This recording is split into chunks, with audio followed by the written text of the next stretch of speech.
So I just ordered a 16th metal for my portfolio. I hope to unbox it later this week.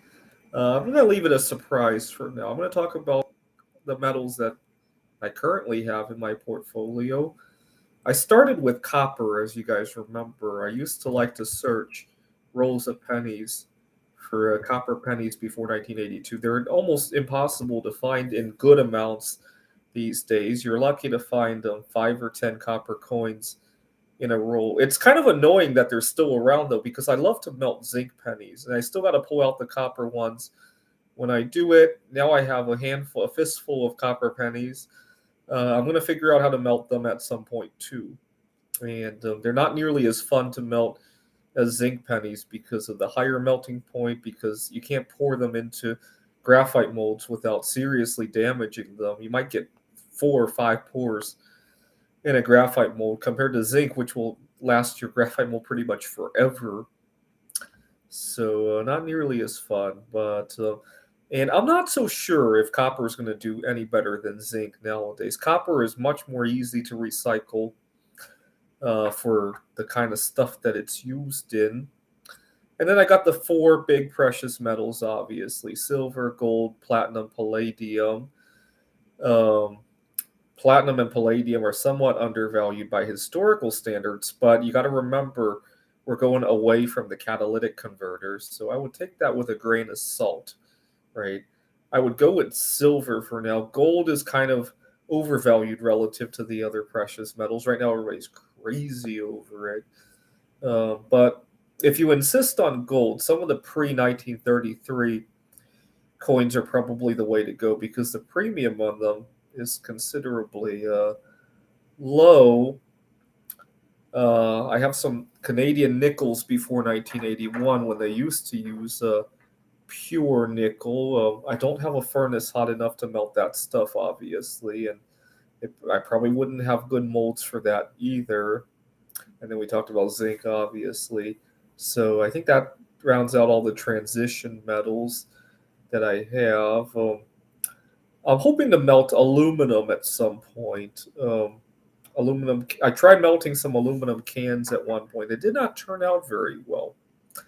A lot of slag, a lot of debris, and it makes huge clouds of smoke from all the paint and the plastics. Probably not very healthy to do.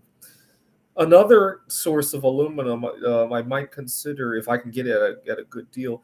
Uh, Japanese 1 yen coins are almost pure aluminum. The problem is getting them at the face value anywhere outside of Japan, right? You're probably going to pay a good premium for them. I have family in Taiwan. If I go to Taiwan anytime soon and I stop by Japan, I'll probably just buy as many 1 yen coins as I can while I'm there and take them home to melt.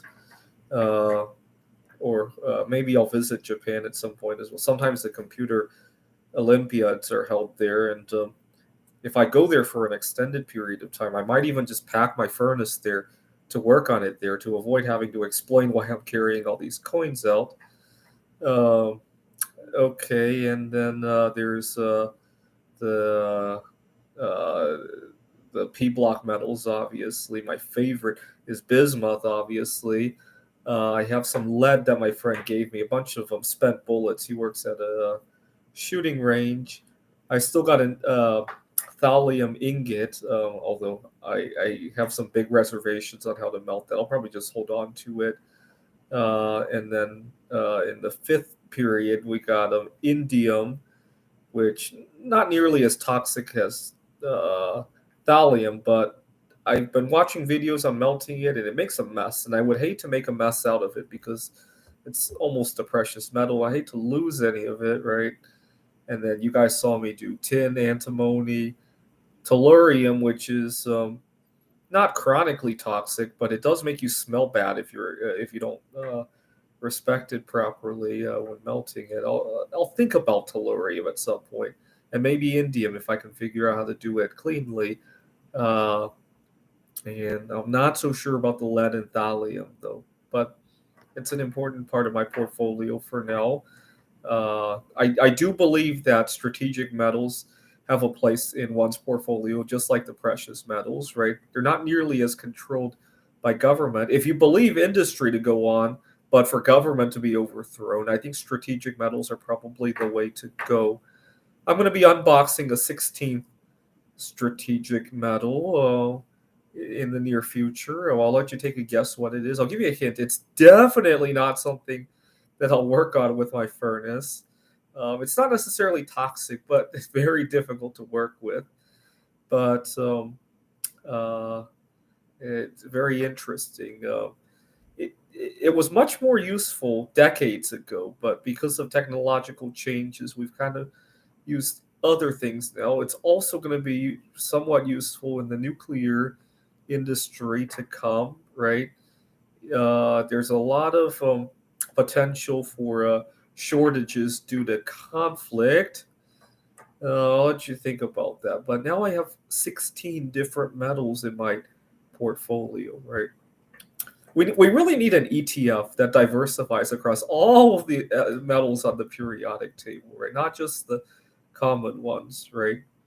I hope to eventually acquire most of the lanthanoids as well.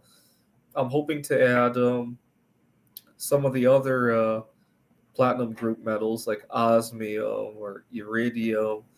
Hopefully, I'll catch a good price in iridium. I've been doing some astrology, and it looks like iridium might go back to the Earth at some point, right? It's been high for 2 or 3 years. Um, all right, 16 different metals. I'll be unboxing one this week. This is the Peter Dislike Show. Bum bum bum bum bum bum bum bum bum bum bum bum. The Peter Dislike Show. Bum bum bum bum bum bum bum.